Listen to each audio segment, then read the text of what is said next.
wabarakatuh. Hai teman-teman semua, perkenalkan nama saya Zahira Maharani. Saya berasal dari SDN 04 Bukit Apit Puhun, Kota Bukit Tinggi. Saya akan menceritakan sebuah legenda dari Kabupaten Agam. Nah, sekarang saya sudah berada di daerah tersebut, yaitu Sungai Janiah. Saya akan bercerita tentang ikan sakti di Sungai Janiah. Alkisah, pada zaman dahulu kala hiduplah seorang janda berserta kedua anaknya. Seorang anak laki-laki dan seorang anak perempuan. Di suatu hari yang cerah, sang ibu hendak membawa kedua anaknya ke sebuah pesta. Hari ini kita akan pergi ke pesta, nak. Gantilah pakaian kalian dengan pakaian indah. Baik, Bu, jawab kedua anaknya. Tentu saja, kedua anaknya sangat gembira. Mereka segera mengganti pakaian mereka dengan pakaian indah. Tiba di tempat pesta, kedua anaknya bersuka cita karena mereka melihat banyak tamu yang datang dan juga menemukan makanan-makanan yang lezat. Beberapa meter dari tempat mereka ada sebuah panggung pertunjukan musik tradisional yang penuh penonton. Anak-anak meminta izin kepada ibunya untuk menyaksikan pertunjukan musik tersebut. "Ibu, bolehkah kami menonton pertunjukan musik di sana?" tanya anaknya. "Iya, boleh. Asalkan kalian tidak pergi terlalu jauh.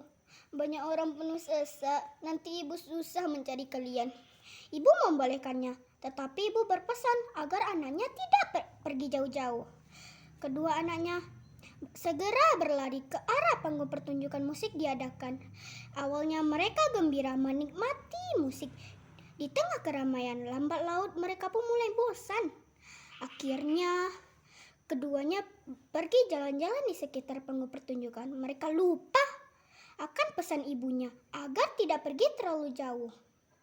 Saat berjalan-jalan, mereka melihat sebuah telaga yang berair jernih. Saat itu matahari sangat panas yang membuat mereka tergoda untuk mandi di telaga tersebut. Kemudian mereka menanggalkan pakaian mereka dan melompat ke dalam telaga. Keduanya merasa sangat senang bermain-main air di tengah cuaca panas. Mereka benar-benar lupa akan pesan ibunya. Sementara itu pesta hampir berakhir. Sang ibu mendatangi panggung pertunjukan musik untuk mencari kedua anaknya, tetapi ia tidak menemukan mereka. Hari hampir malam. Sang ibu terus berjalan sambil bertanya kepada orang-orang mengenai keberadaan kedua anaknya, tetapi tetap tidak bisa menemukan mereka. Akhirnya ia putus asa dan memutuskan untuk pulang ke rumah. Setiba di rumah, sang ibu terus menangisi anak-anaknya hingga akhirnya ia tertidur karena kelelahan.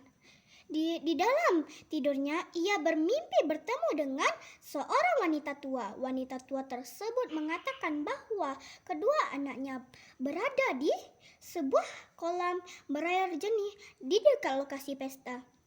"Kedua anakmu ada di dalam sebuah kolam di dekat lokasi pesta.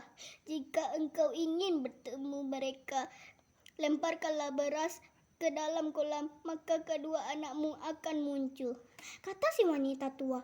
Wanita tua dalam mimpi. Keesokan harinya, si ibu terbangun. Teringat mimpi semalam, ia bergegas pergi ke kolam di dekat lokasi pesta dengan membawa segenggam beras. Setelah mencari ke sana kemari, akhirnya ia berhasil menemukan kolam berair jernih tersebut. Tanpa menunggu lama, ia melempar beras yang digenggam ke dalam kolam seraya memanggil nama anak-anaknya. Tidak beberapa lama, 2 ekor ikan berukuran besar dan berwarna indah muncul ke permukaan kolam. Sang ibu menangis melihat kemunculan kedua ikan besar tersebut. Ia bertanya-tanya apakah kedua anaknya telah berubah menjadi 2 ekor ikan ini. Setelah memperhatikan dengan seksama, akhirnya yakinlah ia bahwa kedua ekor ikan besar tersebut adalah anak-anaknya. Namun nasi telah menjadi bubur.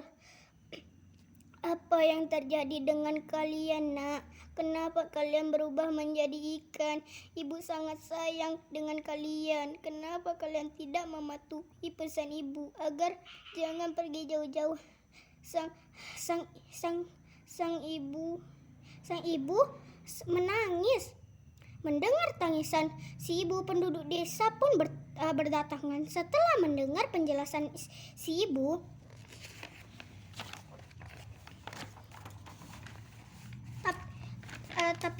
tapi tetap saja si ibu merasa sangat sedih karena kehilangan kedua anaknya.